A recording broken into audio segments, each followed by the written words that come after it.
Welcome to the Grow My Cleaning Company podcast with your host, Mike Campion. If you are passionate about the cleaning industry, you are in the right place. Love what you hear? Spread the word and tell the cleaning world this is the place to be. Want more? Check out www.growmycleaningcompany.com for free online video trainings, free ebook downloads, free blog posts, and of course, all the podcast episodes. Everything you need to grow your cleaning company is at www.growmycleaningcompany.com. And now, on with the show. Welcome to the Grow My Cleaning Company podcast, where I coach owners of cleaning companies every Monday, Wednesday, and Friday on anything and everything having to do with cleaning companies and growing them. If you are committed to growing your cleaning company, go to growmycleaningcompany.com and get everything you need, all the tools, all the resources you need to create the cleaning company you've always dreamed of. Now, if you want to be a guest on the show or have any feedback for us, you can email our producer Natalie at growmycleaningcompany.com or just give us a call, 480-648-5149 to apply to be on the show, ask any questions, give any comments. We're excited to hear from you. Today, we are chatting with Nick Flower from Spectacularly Clean. Spectacularly Clean serves the New Jersey area with residential cleaning services. Nick just started less than a year ago, and I'm excited to hear his story. Let's jump in. Nick, say hello to Cleaning Nation. Hi, Cleaning Nation, long-time listener, and happy to be on the show. Mike, I just wanted to give you a quick correction. My number is a 609 on my phone here, but my business is based out of Bel Air, Maryland. Oh, my goodness, look at that. So big fat lie. Apparently Spectacular Clean is out of Bel Air, Maryland. I was wondering where your New Jersey accent was, my friend. Right. I'm actually from New Jersey. But I live out in Maryland now, and I built myself a business. All right. Well, I've never made a mistake before, so that was the first. Thank you for being a part. Hey, that's okay. That's how we learn, right? Absolutely, man. Okay, cool. Thanks for the clarification. If you're looking for Nick in New Jersey, you're going to have a long search. That said, brother, tell us a little bit about what you do and how you got in the cleaning business, and just give us a little of your story before we jump into the coaching. Sure, absolutely. Thank you for the opportunity. I run a business called Spectacularly Clean, LLC. I basically came up with the name while I was delivering pizzas, chopping peppers, and going through a bunch of things like that as far as switching up names and wanting to do this cleaning business. I've worked for some of the big cleaning companies. I took a look around. You're getting little pay. You're always going to a different house, getting switched up. If someone shows up sick, the whole teams get switched around, and what basically ends up happening is, the people who are hiring the company to get the service aren't getting the service that was originally promised to them. And I took a look around and said I could do a better job with this at a lower rate. So I've started my own cleaning business. Now it's just a one-man cleaning team so far, but things are starting to pick up, and had to learn my bumps and bruises and learn from those along the way, from charging too little to trying to customer please to going out of the area, just to get the job, instead of staying my own and kind of fielding and advertising here, all kinds of mistakes, trying to be everywhere at once instead of finding your niche and sticking with it. Man, I'm impressed. It sounds like you've got more than a year's worth of experience in just a little bit of time you have. That's you've hit on some really kind of key stuff, a lot of Cleaning Nation deals with. Well, thank you very much. And thanks for sharing that. All right, cool. Well, congratulations on kind of deciding to go out on your own and making it a year. And let's talk about how we can get you bigger, better, and hit all your goals, man. How can I help you today? Wonderful. Yes. I'm starting to get the residential down. I got some businesses in my county, in the Hartford County, and I have some, apartments, some homes. I do some cleaning for realty so they can sell the houses, around the area. And what I question is, when I want to get the bigger stuff, I want to get to the point where I have so many jobs, but enough, not too many that it can't be quality, that I can't check in on it personally. So my niche is really detail. And my question is, I want to break into commercial cleaning, and I have the insurance for it, but I'm not really sure how to contact the property owner, the property manager, how to get through that door without getting stopped by the secretary or someone who who says, the property owner's not in now. He's only in, once a Friday every 4 weeks, like that. Man, you have just, as a coach, that's just like a treasure trove of stuff I'm excited to share with you. So that's a great question. I appreciate you sharing it.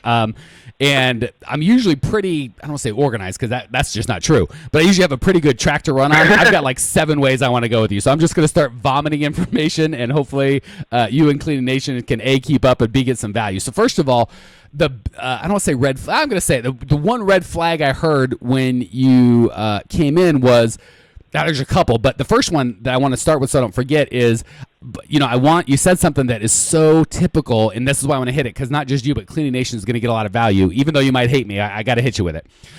You said, I want to get... Go ahead, I'm ready for it. All right, brother, I appreciate the coachability. You're going to go far. So you said, I want to have, as many customers, I get a ton of customers, just a wall of customers. And I'm fine with that part. Thumbs up there. Comma, if you'd hit a period, we'd be good. But you said comma, but not so many that I can't keep the quality up. Still good with you.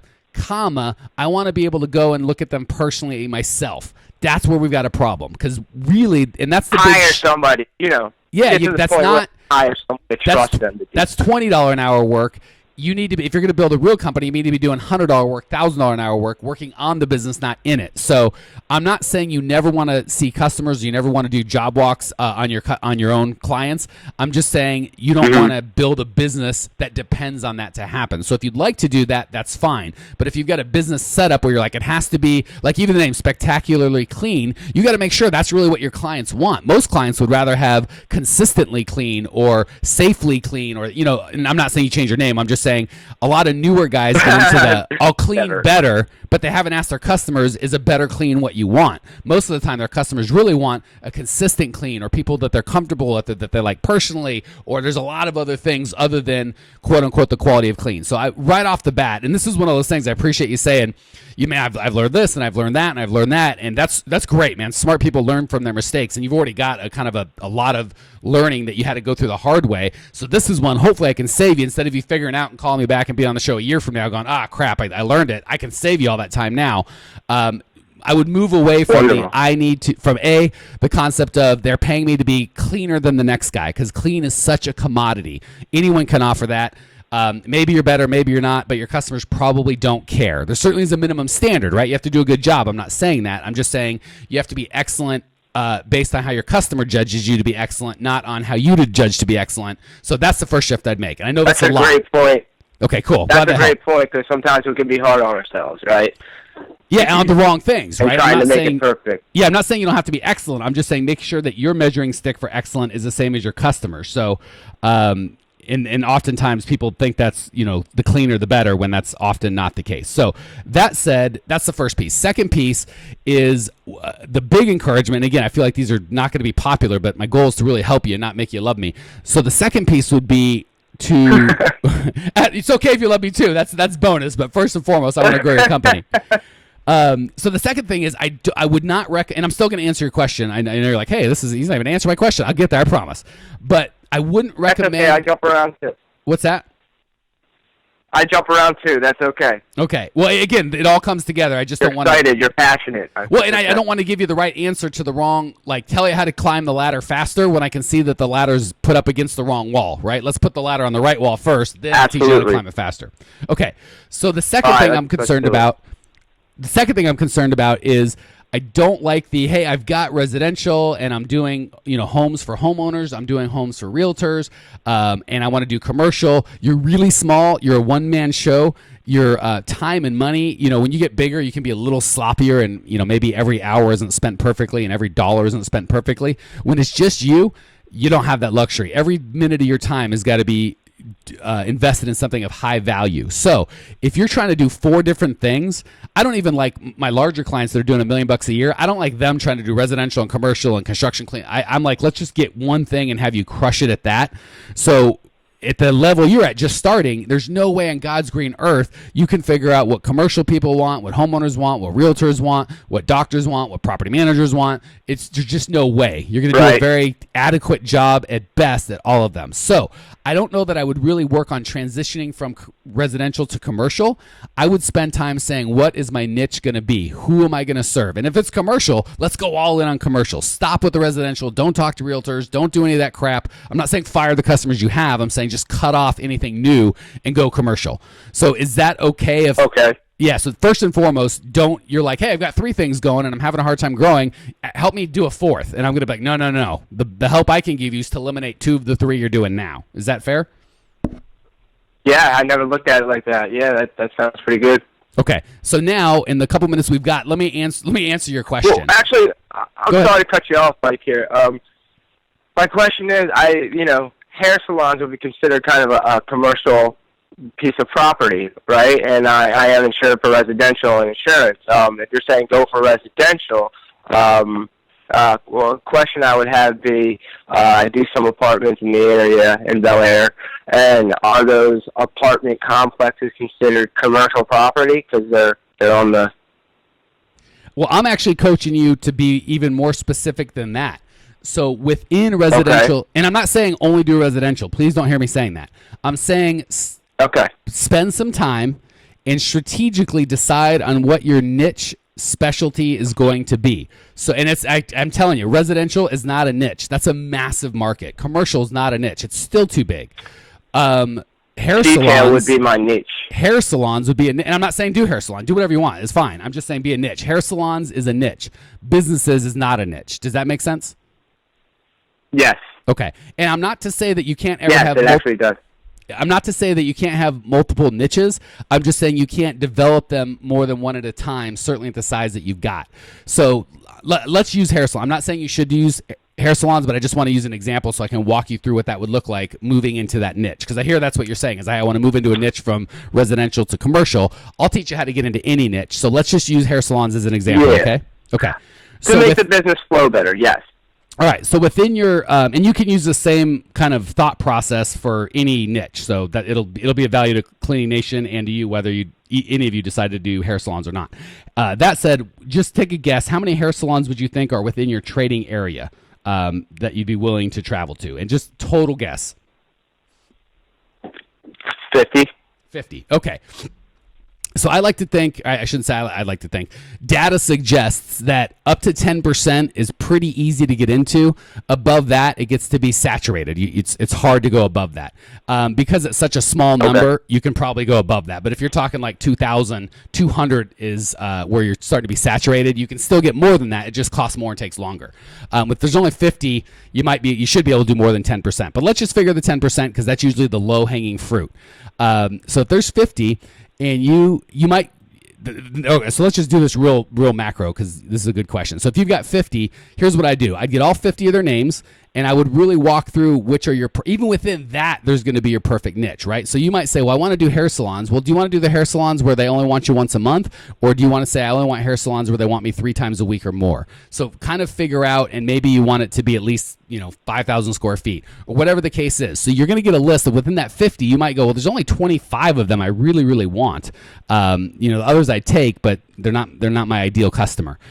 Once you've got those 25, it's super easy. You can just start giving them value. So the last thing I want to tell you, because you talked about, I can't remember if this is before we talked or on air, but you'd mentioned like, you don't want you call the receptionist like he's not out, or they kind of give you the bum's rush, treating you like, hey, you're trying to sell me something and I'm not interested. Correct? Yeah. Okay. Yes, at which point you got to turn on the charm and find out about them a little bit so they'll actually relay the message. No, that's not what I would recommend at all. I would recommend changing tact completely. So I don't really coach any of my people to do, not that you never can, but I don't want a major strategy for you to get business to be you personally going in trying to charm somebody. Again, here's what I like and don't like. What I don't like is trying to convince somebody of something they're not interested in. Here's what I do like, helping somebody get something that they already want that they've come to you for. So that would be like me knocking on your door and going, hey, Nick, I'm the best coach in the world. I can transform your business. You just give me a bunch of money, and I'm going to rock your world, brother. That's all true. Yeah, it's like who asked you. Yeah, that's all true. Right, if you come to them like that. I'm sorry, what's that? If you come to them like that, it's like their attitude is, well, I didn't ask you for anything. Right. Because Right. I'm there, I'm already selling you, and your defenses are up. And the problem is, I really can do all that stuff, right? So it's not that I'm doing me a disservice. I'm doing you a disservice because I didn't do a good job on my end. I've cheated you out of the opportunity to really help transform your business, which is the way I look at it. So instead of doing that, I'm going to do stuff like, hey, I'm going to put out a podcast. I'm going to create a Facebook community. I went into the community and found out what you guys want, what your pain is, what makes you miserable. And then I do free webinars solving those problems. And that's all I do is go into the community, give as much value as I possibly can. And then you guys literally line up to me coming, hey, dude, I need your help. I'm dying. Can you please help me? That's what I want. So I would tell you exactly the same thing for you. I'm not going to have you knocking on someone's door. Hey, I can clean your building. I can do this. I can do that.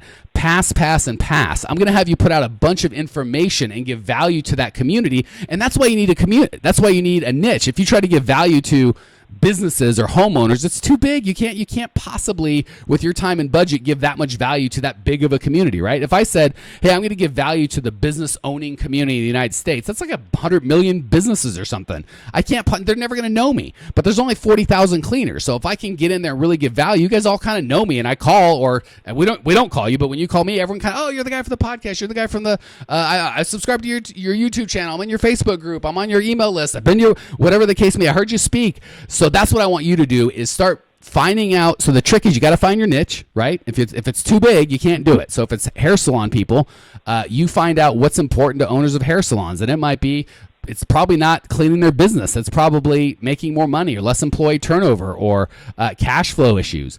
Then you find out how you can give them value in that regard, whether it be by a newsletter, an email, a lunch and learn, getting them all together and doing a survey and then providing them with the results, creating a Facebook group. There's a dozen ways you can start giving them value.